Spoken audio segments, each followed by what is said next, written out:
Prosecution team এবং তদন্ত সংস্থা আমরা দিন রাত কাজ করছি জুলাই গণঅভ্যুত্থানে সংগঠিত অপরাধের বিচার করার জন্য, এবং আমরা আশা করছি যে এই মাসের ভেতরে আমরা কয়েকটি তদন্ত প্রতিবেদন সমাপ্ত করে চিফ প্রসিকিউটর মহোদয়ের দপ্তরে তদন্ত সংস্থা জমা দিতে পারবেন বলে আমরা আশা করছি। আপনারা জেনে থাকবেন যে এই ট্রাইব্যুনাল 5 আগস্ট গণঅভ্যুত্থানের পরে পুনর্গঠিত হওয়ার পর 18টি মামলায় 115 জনের বিরুদ্ধে গ্রেফতারি পরোয়ানা জারি করেছে, যাদের মধ্যে 35 জন গ্রেফতার হয়ে জেল হাজতে আছেন, 80 জনের বিরুদ্ধে গ্রেফতারি পরোয়ানা জারি আছে। তাদের মধ্যে 52 জন সিভিলিয়ান, 45 জন ল এনফোর্সিং এজেন্সির সদস্য এবং 9 জন সাবেক অবসরপ্রাপ্ত সেনা কর্মকর্তা। ট্রাইব্যুনালের এই 3 মাস বা তার কিছু বেশি সময়ে এই কার্যক্রম তদন্ত সংস্থা, প্রসিকিউশন অফিস এবং ট্রাইব্যুনাল এই 3 সংস্থার সমন্বয়ে আমরা এই কার্যক্রম সম্পন্ন করতে পেরেছি। আজকে যে কয়েকটি ম্যাটার ছিল আমার ফ্রেন্ড বলেছেন, তার মধ্যে মিরপুরের ঘটনায় 2 জনের বিরুদ্ধে গ্রেফতারি পরোয়ানা জারি করা হয়েছে,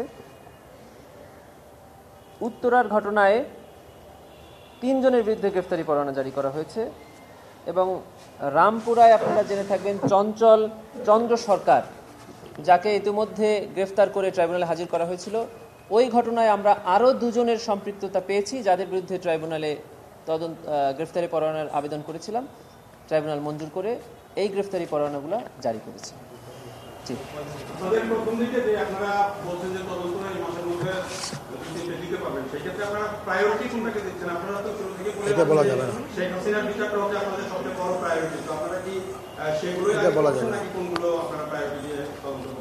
না, প্রায়োরিটির ক্ষেত্রে ঘটনাস্থল বা ব্যক্তি আমাদের কাছে মুখ্য বিষয় নয়। প্রায়োরিটির ক্ষেত্রে মুখ্য বিষয় হলো ঘটনার নৃশংসতা, গ্র্যাভিটি অফ দি অফেন্স। আমরা গ্র্যাভিটি অফ দি অফেন্সকে আমরা প্রাধান্য দিয়ে তদন্ত করছি, এবং যে সকল অপরাধের গভীরতা অনেক বেশি আমরা সে সকল অপরাধের তদন্ত প্রতিবেদনই আগে জমা দেওয়ার জন্য প্রস্তুত করছি। আচ্ছা, গতকালকে পুলিশের সিনিয়র 5 জনকে গ্রেফতার করা হয়েছে, বাগেরহাটের এসপি, ডিআইজি আছে 5 জন। তো তাদের বিরুদ্ধে ট্রাইব্যুনালে কোনো মামলা আছে কিনা? 4 জন আমরা প্রথমে জানিয়েছি, পরে আরো একজন কনফার্ম হওয়া গেল। যাই হোক, তাদের বিরুদ্ধে কোনো ওয়ারেন্ট আগের ইস্যু আছে কিনা, না হলে আপনারা খুব দ্রুত ওয়ারেন্ট চাইবেন কিনা, কি সিদ্ধান্ত? এটা আসলে ইন অ্যাডভান্স বলাটা সঠিক না, এবং তদন্তের স্বার্থে আমরা এটা বলতে চাচ্ছি না। এটা আপনারা জানতে পারবেন শীঘ্রই। আচ্ছা, তদন্ত প্রতিবেদন তো দাখিলের সম্ভাবনা এই মাসে।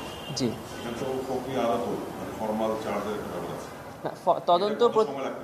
তদন্ত প্রতিবেদন জমা দিবেন তদন্ত সংস্থা টু দি চিফ প্রসিকিউটর।